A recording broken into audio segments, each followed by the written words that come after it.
So in the last module, we thought very broadly about what it means to provide excellent customer service. In this particular module, we're going to talk specifically about what do your internal and external customers need. This is where you can really maximize your effectiveness because you've got some intel. There have been people that are doing this for a long time, and there are some basic things that most internal and external customers want and need. As we said before, effective relationships have to do an exchange of value. They also have to deal with flexibility. They also have to deal with flexibility around the way in which we interact with each other. So what do your internal and external customers need?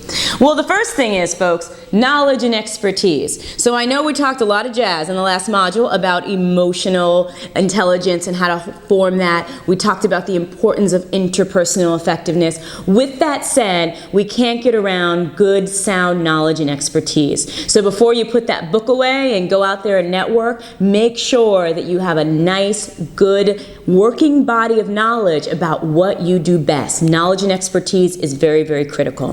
The other thing is a quality service or product. Now, if you don't work in an organization where you have control over the service or product, have you ever thought about the fact that you are a product? So how do you sell a quality product? And that is you. What you do, you have your knowledge and expertise. It's in a package of energy and excitement and enthusiasm and focus. And so as you interact with people, you have this level of, I am ready to go. Not only am I ready to go, I know what I know, and I'm going to provide value to this organization. So having that thought in the back of your mind completely changes the game.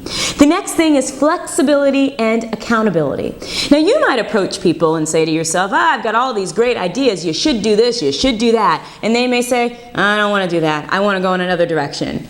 And because you are a customer service provider to your workplace, to your coworkers, you'll say, tell me more about that. I'd like to know how I can support you in the direction that you want to go. In the direction that you want to go. I'm going to repeat that. Very, very important. That's what it means to provide a service to someone else. The other thing is accountability. So when it comes to personal relationships, the accountability and credibility is key. What that means is that, well, it gets pretty simple. Do what you say you're going to do. Say what you're going to do it. I don't know how else we can say it. You can tell me. What else have you thought about? But basically, as you're speaking, as you're connecting, don't make promises that you cannot keep. You must stay accountable. The other piece is accountable for what you also say that you know. So this is a journey where as you're building up knowledge and expertise, you also don't need to fudge it, folks. You know what you know, and that's okay. And whatever you don't know, you have a focused and energized commitment to learn more and to grow. Isn't it wonderful to work with people that not only tell you what they know, but they're very clear and they feel good about what they don't know because they're committed to getting better. It's the human experience, folks. We're human beings. We're human beings. Good stuff. The other thing is creative and relevant solutions will support you in identifying, managing these needs, understanding these needs. What does that mean? Well, if there are problems, can you think outside the box? Can you find opportunities to be creative?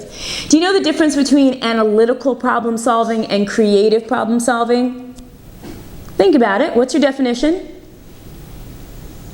All right, some of you might have answered, might have gotten that. Creative problem solving is answering the question, what could be? What are the possibilities?